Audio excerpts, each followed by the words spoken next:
Hello and welcome to a lesson on solving quadratic equations by factorising.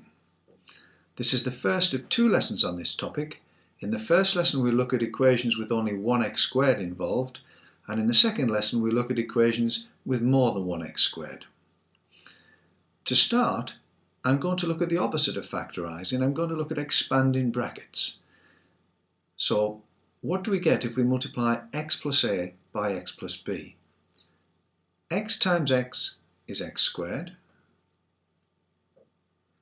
X times plus a is plus ax.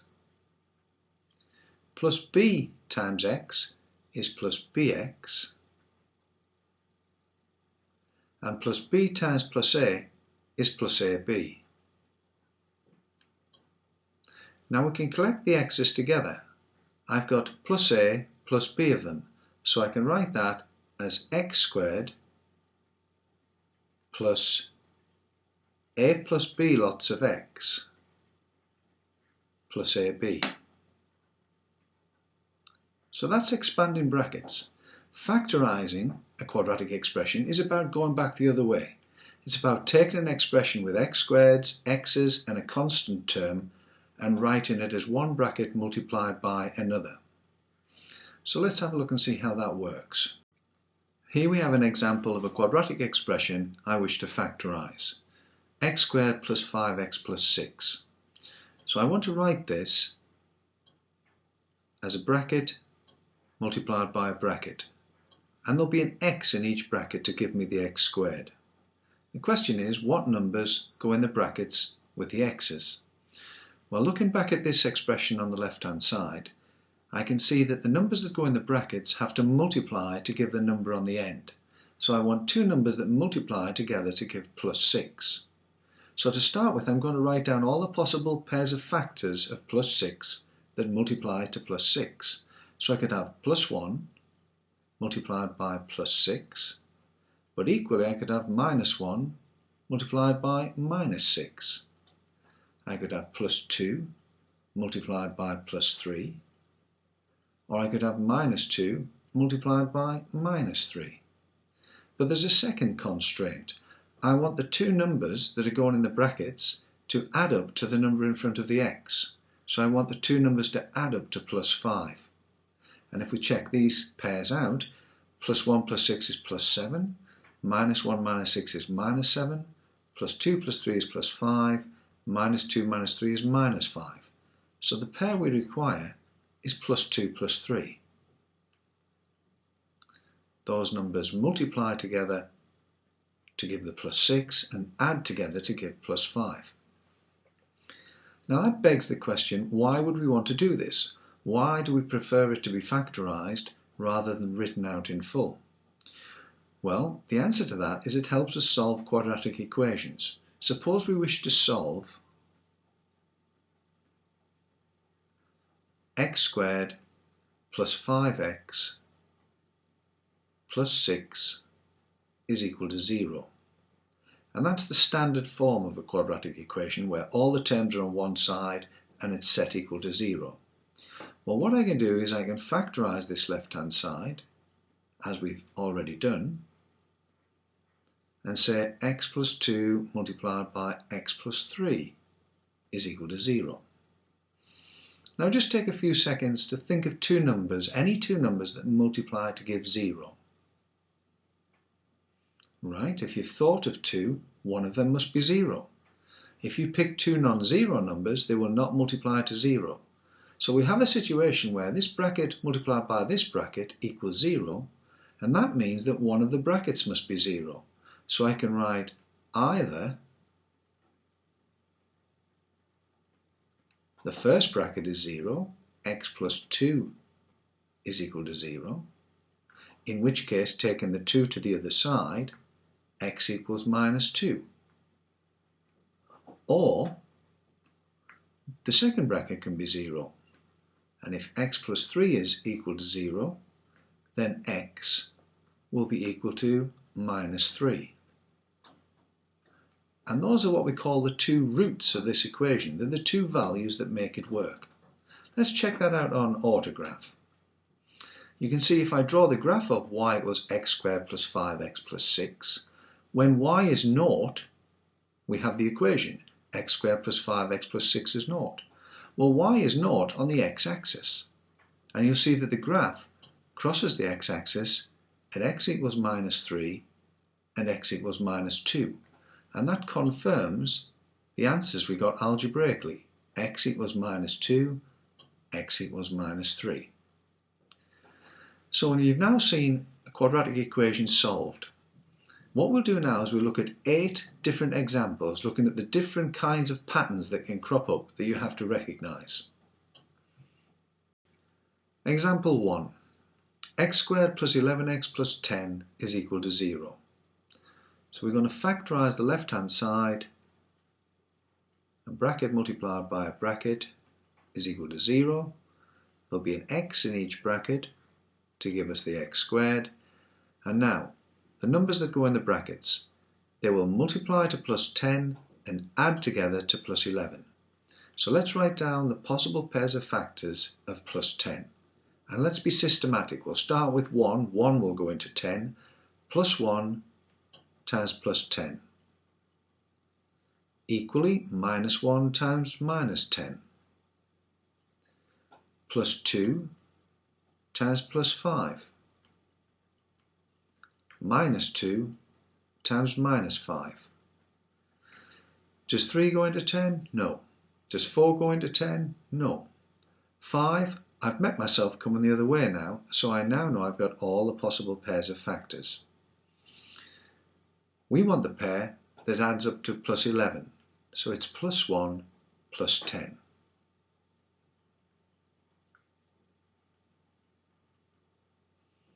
Now then, if two brackets multiply together to give 0, one of them must be 0. So I can write either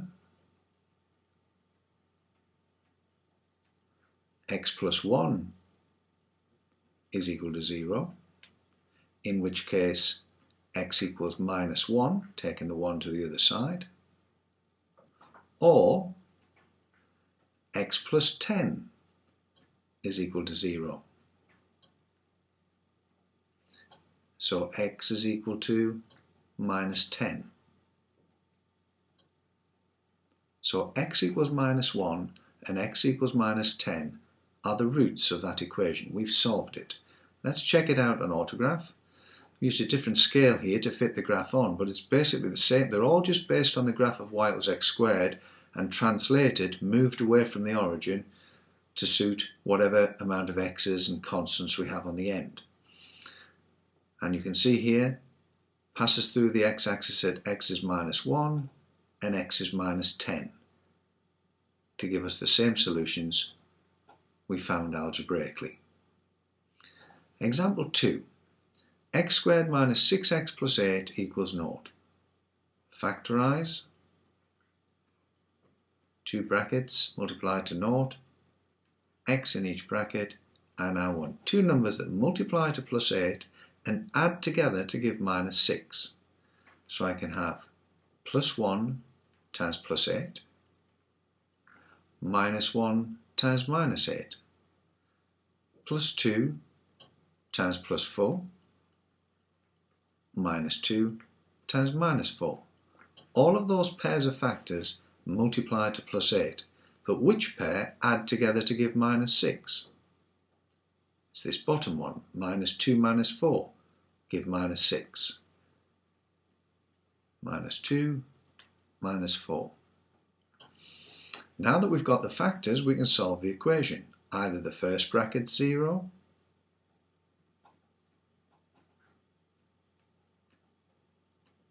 in which case x equals 2 or plus 2, or the second bracket 0, x minus 4 equals 0, in which case x equals 4 or plus 4. So let's check the answer on autograph again. Move on to example 2. And there it is. Y was x squared minus 6x plus 8 crosses the x-axis at x is 2 and x is 4. And we do need to be able to solve quadratic equations by looking at their graphs. So if we've got a graph we can just read off the answers of where it crosses the x-axis. If the equation is in the standard form, x squared minus 6x plus 8 equals 0. Moving on now to examples 3 and 4. X squared plus 7x plus 12 is equal to 0. Factorise the left-hand side. X in each bracket, and we want two numbers that multiply to plus 12 and add to plus 7. So possible pairs of factors. Plus 1 times plus 12. Minus 1 times minus 12. Notice how they always occur in pairs of opposite signs. Plus 2 multiplied by plus 6. Minus 2 multiplied by minus 6. Plus 3 multiplied by plus 4. Minus 3 multiplied by minus 4. Now by the time I look to consider 4 going into 12, I've met myself coming the other way, so I've got all the possible pairs of factors. Now which of these pairs adds up to plus 7? It's this one here, plus 3 plus 4. So we can complete the factors with plus 3 plus 4. Now I could say either x plus 3 equals 0, in which case x is equal to minus 3, or I could just start from now saying, well, if this bracket is 0, if x plus 3 is 0, x equals minus 3. Or, if this bracket is 0, if x plus 4 equals 0, x equals minus 4. So starting to take one or two shortcuts now. So, example 4. X in each bracket, multiply to 0. I want factors of plus 14. I could have plus 1 multiplied by plus 14, minus 1 times minus 14, plus 2 times plus 7, minus 2 times minus 7. And we want the pair that add together to minus 9. So it's this pair here. X minus 2, x minus 7. So what are the roots? If x minus 2 equals 0, x equals plus 2. We get that sign change when we take it across. Or, if x minus 7 is 0, x equals plus 7. So our answers are plus 2 and plus 7. Right, let's check out the answers to these two examples on autograph. Example 3, we had answers of x is minus 3 and x is minus 4. And example 4, the answers were x is 2 and 7. So going back to autograph, here's the y was x squared plus 7x plus 12, and we can see it crosses the x-axis at x is minus 3 and x is minus 4. And the other answer was indeed x is 2 and x is 7. Right, we'll move on now to look at 4 more examples, but they're slightly different to what we've seen up till now. So, x squared plus 3x minus 10 equals 0. Factorise the left-hand side. Why is this different to what we've seen up till now? Well, what makes it different is the constant term here is negative. All the ones we've looked at up till now, the constant term has been positive. So I want two numbers that multiply to minus 10 and add together to plus 3. If two numbers multiply to give a negative, they've got to be opposite signs. So I could have plus 1 multiplied by minus 10, or minus 1 multiplied by plus 10. I could have plus 2 multiplied by minus 5, or minus 2 multiplied by plus 5. So those are the 4 pairs of factors I could have that multiply to minus 10. And I want the pair that add up to plus 3.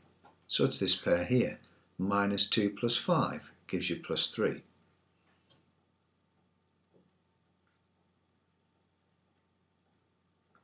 And our solutions from there, if x minus 2 equals 0, x equals 2.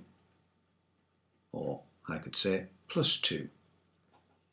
Or if x plus 5 equals 0, x equals minus 5 when I take the 5 to the other side. Example 6.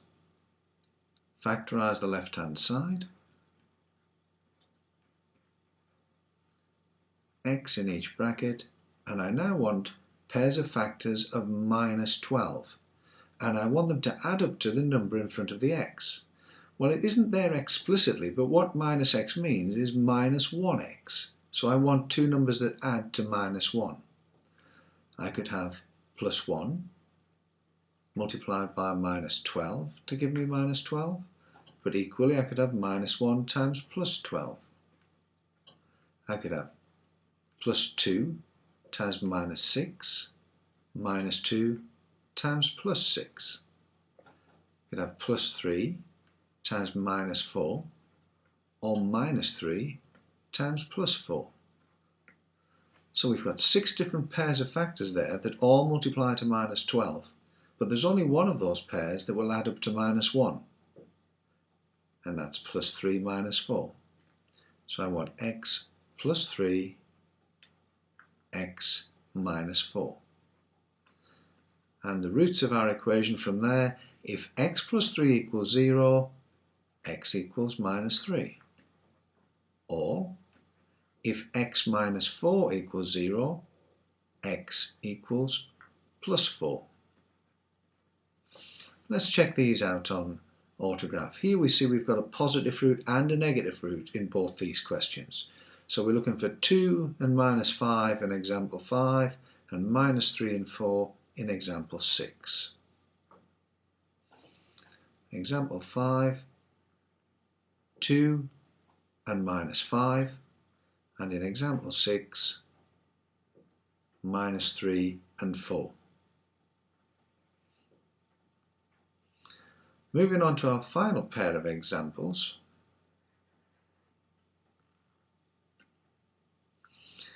X squared plus 5x minus 6 equals 0. X in each bracket. Now, two numbers that multiply to minus 6 and add to plus 5. If they multiply to a negative, they'll be opposite signs. So I can have plus 1 times minus 6, minus 1 times plus 6. So again, they go in pairs, as they did when we had pairs of the same signs, two pluses or two negatives. Plus 2 times minus 3, minus 2 times plus 3. Now, I'm still being systematic about this, but when you get used to it, you'll take shortcuts. As soon as you find the ones you're looking for, it's pointless going on. And in actual fact, as soon as I'd written that down, if you were checking as we went, we found the pair that add up to plus 5.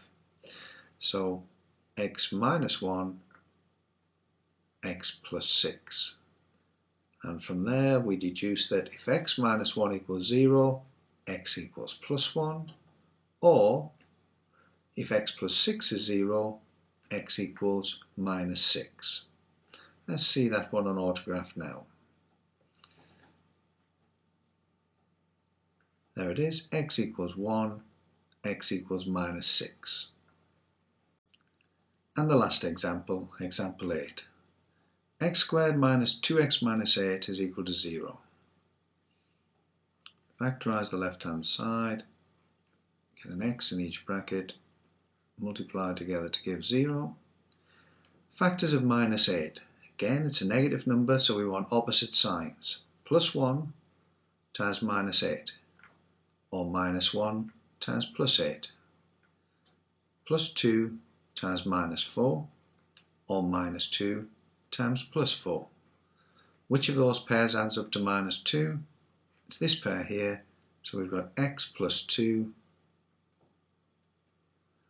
x minus 4. And the roots of the equation from there, if x plus 2 equals 0, x equals minus 2. Or, if x minus 4 is 0, x equals plus 4. Of course, the plus sign is optional. Let's check that out on autograph. Minus 2 and plus 4 we're looking for on the last example. And there we are, x is minus 2, or x is 4. Well, that concludes this first lesson on solving quadratic equations by factorising. Have a go at the exercise now. There are 10 questions with full solutions supplied. Be meticulous when you first start off, follow the early examples, and as you gain more confidence, you can take shortcuts the way I was towards the end.